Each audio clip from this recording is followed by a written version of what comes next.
Hey there, my name is Derek from the Vestavia Hills Public Library Makerspace, and this is Podcast Academy. We're going to talk about how to create your own podcast. Some of the things we're going to be going over are the equipment involved, the software that you'll use to edit and put together your podcast, some best practices for recording, and publishing, how you get your podcast from the recording stage out there into the world where people can hear it. The first thing we talk about here is equipment, and the main piece of equipment for podcasting is, of course, microphones. Now, any mic will work. You could use the microphone on your earbuds or built into your computer or webcam, and that'd be totally suitable, but the sound quality will vary. So depending on how professional you want your podcast to sound, you'll have an array of choices of different kinds of microphones. Two main kinds of microphones are USB and analog. Now, to look at USB microphones first here, USB mics convert analog sound into digital. They're usually very easy to set up and get working with your computer. They can potentially get lower audio quality compared to analog, but they can be more affordable since they don't require extra equipment. With a USB mic, you have your microphone and a USB cable, goes straight into the computer, and then you're making a digital file as you record. There's not a switcher, there's not a mixer, you don't need a audio interface. You're just plugging straight in with that USB mic. So it's very simple and easy to use, but it's really difficult to use multiple USB mics. So if you're going to have multiple guests, multiple people on your podcast, you may want to go analog. USB mics are great if you're doing a solo narration like what I'm doing now. But if you're going to have a podcast with multiple hosts and guests, analog microphones may be the answer. Analog microphones use XLR connectors. This is like standard microphone cables you'd see in an auditorium or set up for AV purposes. But it means you need another device like an audio interface or mixer to get your audio into the computer. However, you can get higher audio quality, and you have the ability to use these mics for other things. Live music, you can use them for audio-visual production because they're versatile and they use those XLR connectors. So if you want to have multiple mics and you want to have multiple hosts or guests, analog mics are the way to go. In terms of additional equipment for microphones, you may want a pop filter. The clearer your audio can sound, the better. Pop filters, while they're not required, are fairly cheap, and they keep your plosives from making a nasty sound on your recording. Those are harsh phonetic sounds that you make while speaking. We talked earlier about audio interfaces. So if you've got analog mics, this is how you're going to get those microphones and the sound they record into your computer so you can capture it. You have audio interfaces that run from basic models around $30 to $50 to high-end units in the hundreds. Portable XLR recorders can capture multiple microphone channels and allow you to do basic sound level adjusting and muting on the fly. Your audio files automatically get organized and stored on a memory card that you can insert into a card reader or slot in your computer. They're pricey, but they're great. You can take them on the go. You can record podcasts wherever you are, and you can even have multiple mics hooked up into them. So this is like a recording workstation and a audio interface all in one. Of course, you will need a computer. Whether you use a Windows-based PC or a Mac computer, you'll need one to record and edit your audio.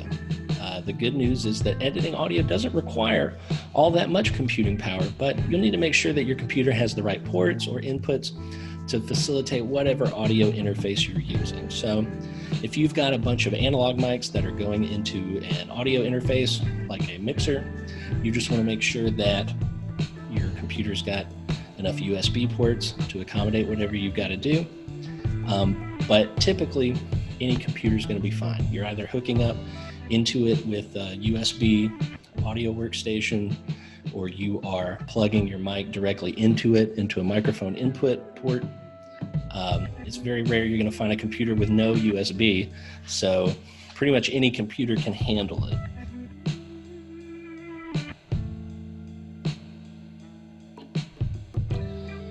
For recording and editing, you'll need dedicated software. And there are many kinds of digital audio workstations, or DAWs. Some of them require purchase. There's a lot of free alternatives, however. If you're using a Mac, GarageBand is a great and easy-to-use program that often comes standard with the computer. So here's some different softwares that are available. On the professional level, you have things like Reason, Pro Tools, and Adobe Audition. Adobe products are typically done through the Creative Cloud these days, where you pay a monthly or yearly subscription, but you always have the latest, most contemporary version of that software. Entry-level stuff where you don't have to drop any coin and you can start recording right away. Audacity is great, especially if you don't have a Mac, so you don't have GarageBand. And of course, GarageBand often comes standard with Mac computers, and is a great all-in-one digital audio workstation. You can record music, podcasts, you can mix, you can add effects, you can import sound effects. GarageBand's pretty comprehensive, and that's what a lot of people use. So we talked about Audacity being a great free option for just getting started right away without any software purchases. So we're going to show you a little bit about how recording works in Audacity and how you get started if you're going to use that software. Here's a few things to do when you first start up Audacity. One, you want to connect your microphone and make a quick recording so you can check your audio levels. You can adjust your recording volume with the slider right above the drop-down menu where you select your recording device. When you found a good level, go ahead and remove your recording test by clicking the small X at the top left of the track. You can do what is called room tone, and this will help you fill in gaps. It's like audible coverage.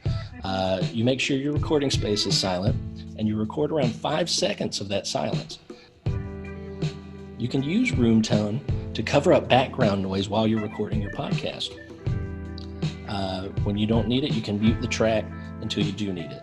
You can copy and paste that room tone as needed.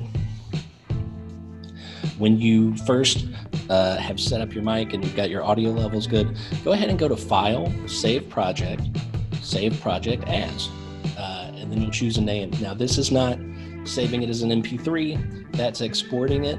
This is just making sure that you've saved your recording project on your computer so that as you go, you can just file save and you know that you're not going to lose everything.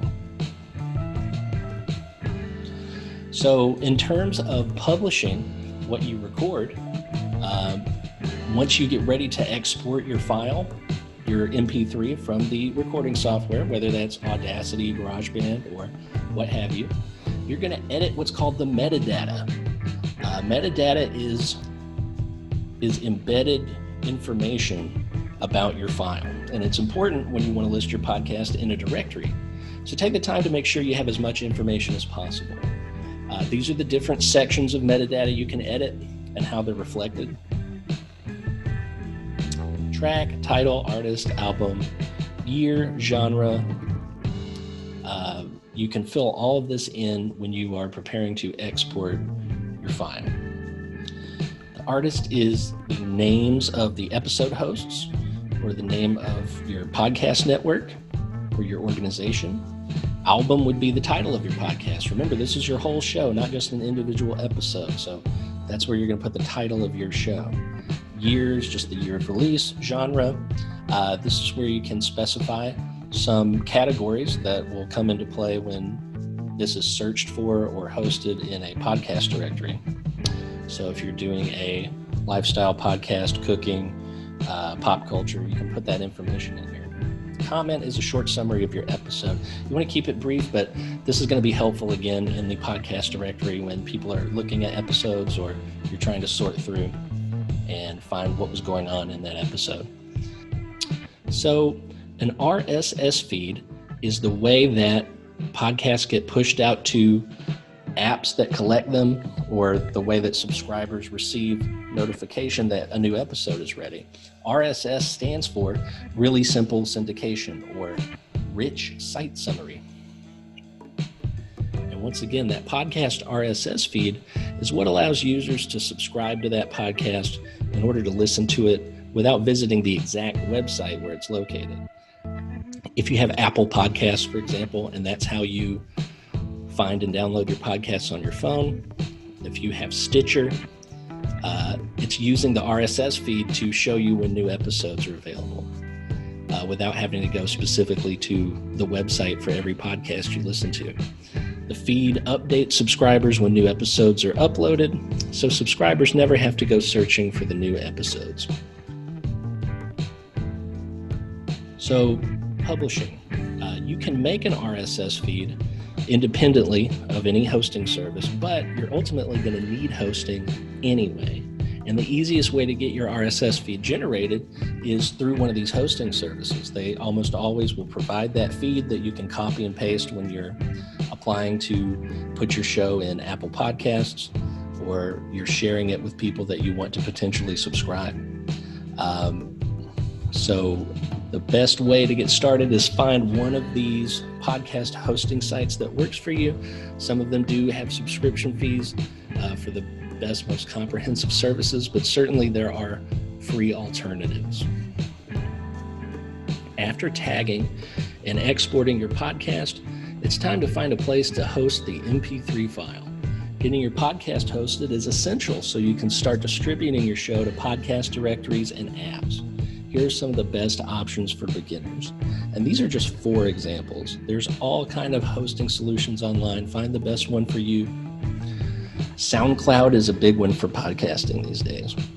SoundCloud offers free hosting in addition to 2 competitive paid options for when you get a little more serious. And it lets you distribute your podcast via RSS. It will generate that feed that you can copy paste. Your podcast will instantly publish to SoundCloud itself, which makes it really easy to share your podcasts on social media, blogs, and other websites. Podbean is another one. Podbean provides multiple tiers of hosting, including a free option.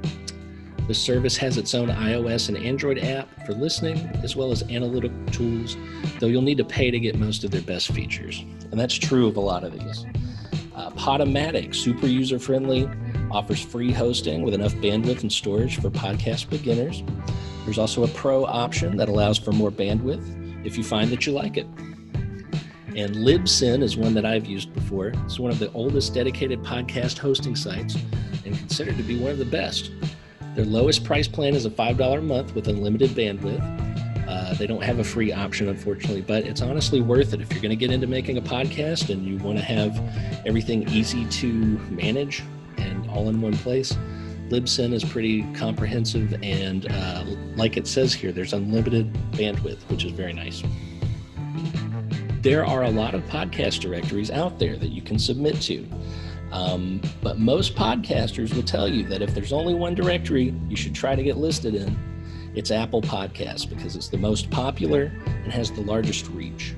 So here's how you get your podcast in the Apple Podcast directory or iTunes. Number 1, you're going to check your title, author, description, and cover art that's associated with your podcast audio file on your hosting service. So whether that's Libsyn or SoundCloud, you want to go in and double check all of that info. Apple Podcast uses those fields for search. For more information and tips, check out the official Apple Podcast specs. You can go online and you can see what they are in advance. 2, locate your podcast RSS feed URL and copy it. This is in your settings for your host, wherever that is. Make sure your podcast RSS feed is valid. Some hosts have a built-in validator and will say if your feed is valid.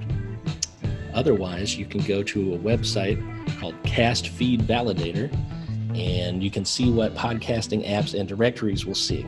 You copy your RSS feed, paste it into Cast Feed Validator, and it will show you if there's anything that's not coming up or there's any gaps in the info that you need to address before you get into submitting it to a directory like iTunes. So Podcast Connect is a branch of iTunes that you sign into the same way. You use your Apple ID.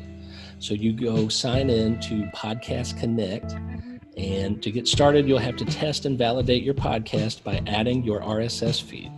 Click the plus sign to add and hit validate. You can see in this graphic where that plus sign is. You can preview your podcast and fix any errors. And then once your RSS feed has been validated, you can submit it for review to be published. Track your podcast status on your Podcast Connect dashboard. Now, once you submit it to iTunes, it can take anywhere from 24 hours to 2 weeks before your podcast is officially added. Your podcast must first be reviewed by a team of people. Fortunately, the process of getting listed in other podcast directories isn't much different. So once you've got Apple Podcasts figured out, you're on your way. In general, with podcast publishing, consider waiting to submit your first episode until you've already got a few of them recorded. Submitting only one episode can leave a lot to be desired for those that stumble upon your show. It's also less likely that you'll be featured or promoted as something new and noteworthy. So record 3 or 4 episodes before you start trying to grow your audience. Thank you so much for checking out Podcast Academy. Hope you got something out of it. Hope you learned something today. There's so many podcasts out there now, and there's no reason you can't have your own, whether it's for informative purposes or entertainment. As always, check out our website, vestavialibrary.org, for all upcoming Makerspace programs, classes, and other content. The library has summer reading going on right now, so head to the website. Thanks for coming by.